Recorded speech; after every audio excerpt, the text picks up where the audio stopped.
All right, ladies and gentlemen, episode 3. We got rivalry week in college football. We have week 12 in the NFL. Am I Correct. right? Correct. Week 12. Week 12. Okay. Another less than Or impressive no, week for me, huh? 13, because it's week 12 of college football. So Or NFL is one behind. So you're right. I'll go fuck myself. I will fix it. um, it's week 13 of the college football, by the way. So it's week 12 in the NFL. Okay. Yeah. All right. As I was saying, another less than impressive week for me. I don't know what we expect from me at this point. That was kind of a given. I needed a winning week and I didn't have one. Gabe, I didn't really track your bets too much, but we'll catch up with all of those here in a second. Very excited on the college football side this week, though. Some good games to be played in the Big 12. Obviously, Michigan and Ohio State is going to set the landscape for the college football playoff. Lots of big things happening in college football. NFL is still the same. Russell Wilson still has less touchdown passes this year than bathrooms in his house, which is huge. It's always fuck Russell Wilson, hate that guy. All right, now I'll swing it over to Gabe. Give us a little recap of last week, how we both did, and how we're looking on the season so far. Yeah. So it didn't not much changed for you. You stayed in your losing ways, but unfortunately, I had back-to-back losing weeks. I'll start with you. You had Charlotte money line. They did pull it out just for you.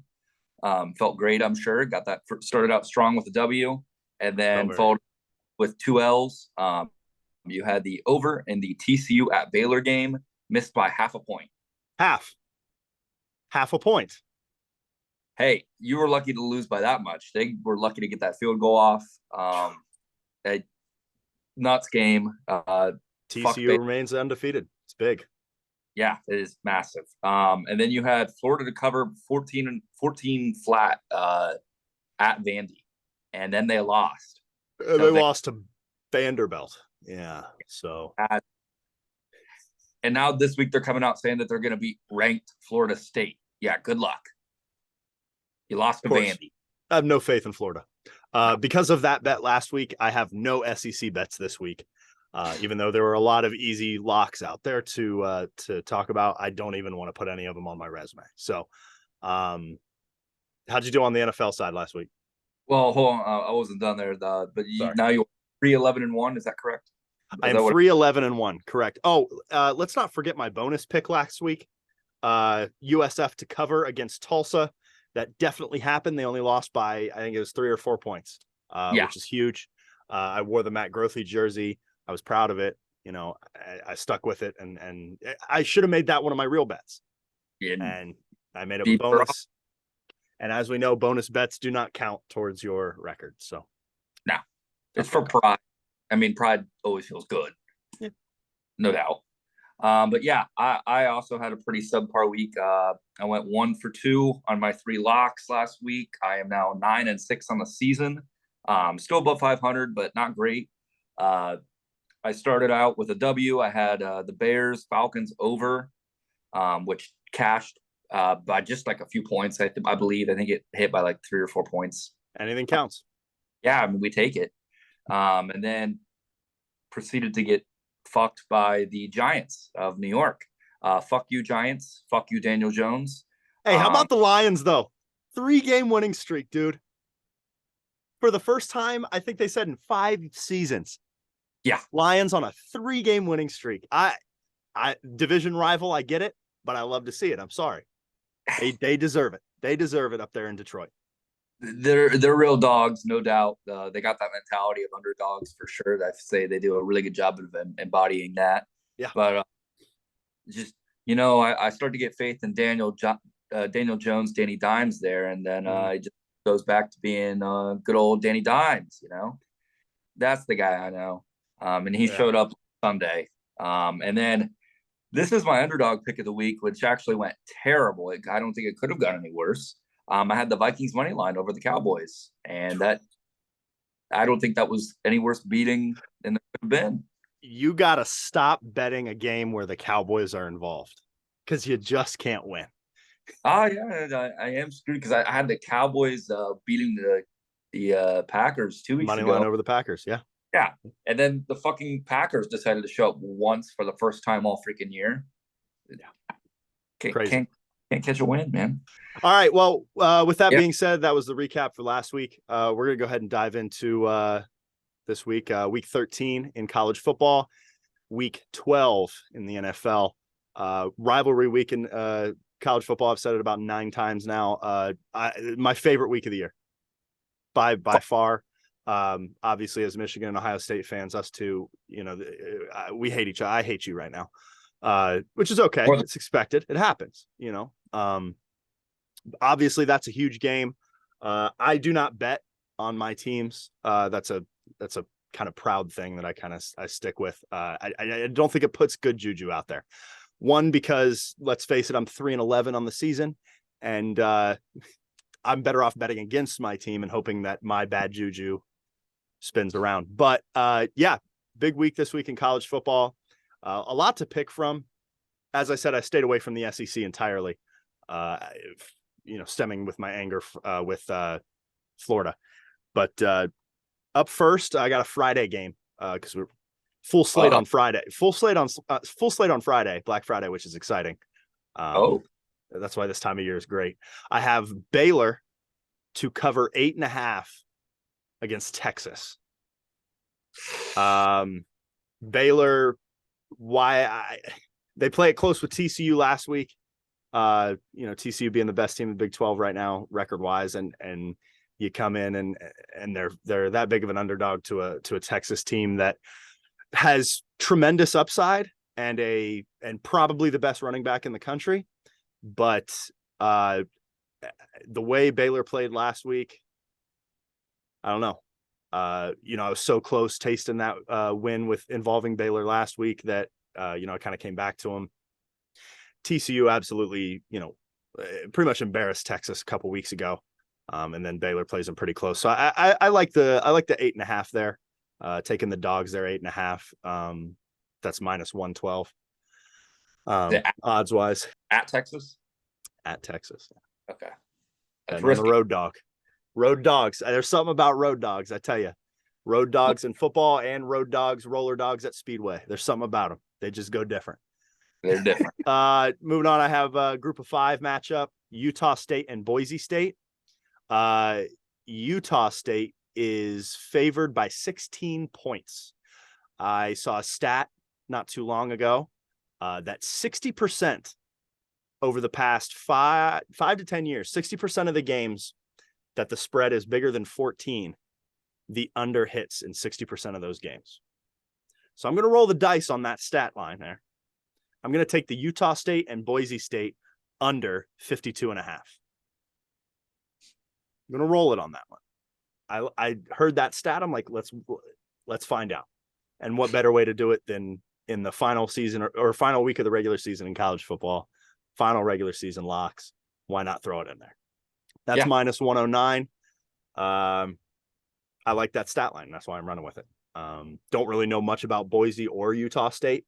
That popped up and I was like, Boise State's kind of cool. They play on a blue field. Let's go with that. So yeah, it's my second lock. Third lock. I don't like saying this school's name, but I'm gonna take Appalachian State with the points. They're favored by 4 over Georgia Southern, who is on like a 5-game slide. App State, we saw them earlier in the year playing North Carolina, very close, and beating Texas A&M. Obviously, there's something going on there, and I want to cash in on it. So I'm going to take them, take App State with the points over Georgia Southern. It's minus 112. Those are your Week 13 college football locks, ladies and gentlemen. All right, but yeah, Week 12 of the NFL slate. I didn't do great last week, so I need to come back with some good picks this week. And I'm going to start off this week with Titans at the Bengals, or Titans at home, sorry. Bengals at Titans. I'm going with Titans to cover 2.5 points. I think the Titans are are very disrespected. They're a good football team, and I They don't have been understand for a how. while. Yeah, I mean they started off crappy, but ever since, if they can control the game very well, um, I think they beat the Bengals this week. They're 2.5 point dogs. I think they're going to win outright in this game, let alone cover.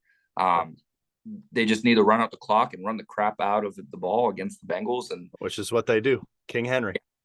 yeah, and it just doesn't make sense to me how they're dogs. So I'm taking the Titans to cover 2.5 points here at -114. Second pick of the week. Man, I love betting against the Ohio teams this week. So I got Bucks at Browns. Going to take the Bucks to win by 3.5 points here. That comes in at 102. The thing, this is their last week without Deshaun Watson, right? Yeah. So he was allowed to practice this week, I believe, Yeah. with the team. He can't play this week though. And then next week he's active. So we get to see the last of Brissett, which is fun. I think Jacoby Brissett has done a very good job, kind of filling that hole in that offense that, Baker left and Deshaun couldn't fill quite yet. Browns team success aside, I think watching him, because I watched him a lot being on local TV, of course. And I think he's done a very good job. Just kind of playing his role. He's not going to go out there and make some fantastic play that a Deshaun Watson gives you the opportunity to, but I think he filled his role well, and I think he does have a continuing future in this league that'll be fun to see. So yeah, I full-heartedly agree. Again, not a Browns fan, and I usually wish them the worst, which usually happens. sure. But Browns is the Browns.